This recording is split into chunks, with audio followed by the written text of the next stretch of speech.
Hello, and welcome to Around the Political World with John Ruffman. I am your host, John Ruffman. If you're a fan of the show, make sure to hit the follow button on the top right of Apple Podcasts, Spotify, or wherever you're listening at this very moment. When you hit follow, leave a review or share an episode with a friend. It helps other people discover the show, keeps us going. As I like to point out to you each and every day, it expands our base. So much news, it's hard to decide what to talk about. But let's begin with Matt Gaetz. The report is out. Now, I've only read a summary. I have not seen the entire report, but it is devastating. No question about it. Matt Gaetz should never have been Attorney General and, frankly, had no business being in Congress if what is in the report is true. It is salacious. It is factual.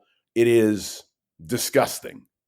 Now, Matt Gaetz pleads that it isn't true. It's all a frame-up. It's wrong.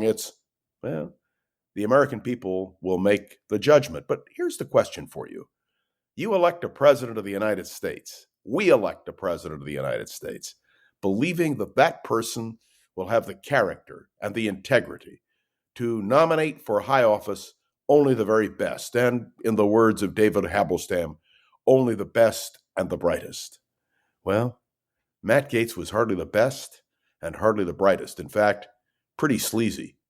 Can you imagine if Joe Biden had nominated a Matt Gaetz type figure for a cabinet office? The Republicans would have gone bananas, and rightly so. We want to know that the President of the United States is someone with good judgment, yes, and someone who listens. So I want to suggest to you that another statement by Donald Trump concerns me greatly. He says he's going after the news media. Well, having been part of the media for more than 30 years, one of the things we value in the media is our independence, our ability to speak out, our ability to express opinions, even if we disagree with each other. That's right. I don't agree with a Sean Hannity or a Mark Levin on many issues, but thank God they're there. And I feel the same way about liberal journalists, people who have been critical of Donald Trump. And that includes politicians like Liz Cheney. There is something seriously wrong, and I want you to mark this down on this December 23rd. My observation that there is something seriously wrong with Donald Trump's approach to the presidency of the United States. We'll have a lot to talk about that, of course, in future days. And now we turn to a tragedy, a genuine tragedy, the Christmas disaster in Germany. Yeah, I love those Christmas fairs. I've enjoyed them. My children enjoyed them. My wife enjoyed them. And now we know that when you go to a Christmas fair in Germany, you better be pretty careful because we saw the tragedy that took place. Now, we are still investigating the question of motivation. We know he was a Saudi. We know he was, let's wait and see. But there is one thing I do know. Elon Musk, who is now the closest person to the president-elect of the United States, has made a public endorsement of a far right-wing party in Germany. Basically, we believe on the issue of immigration.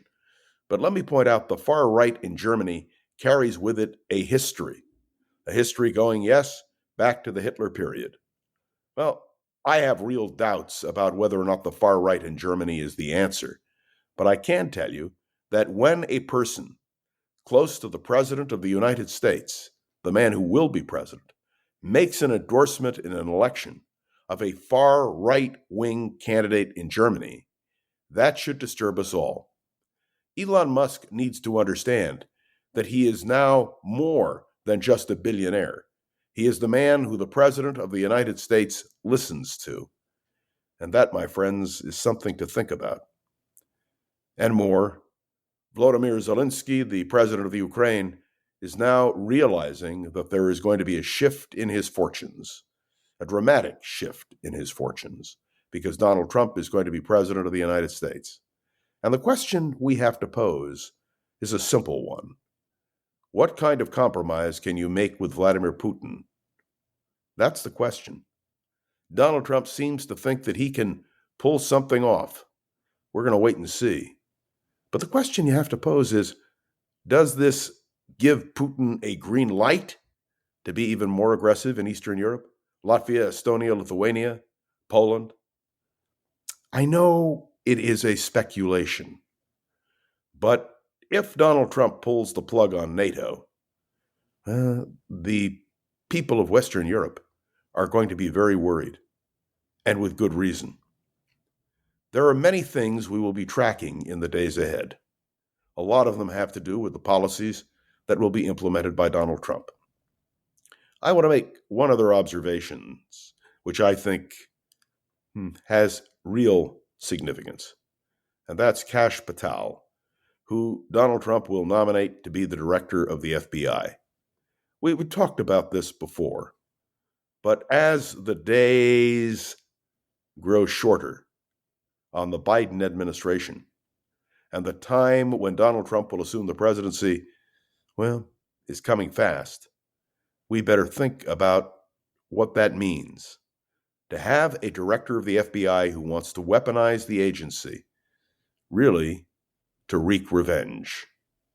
It's something that is beyond my comprehension.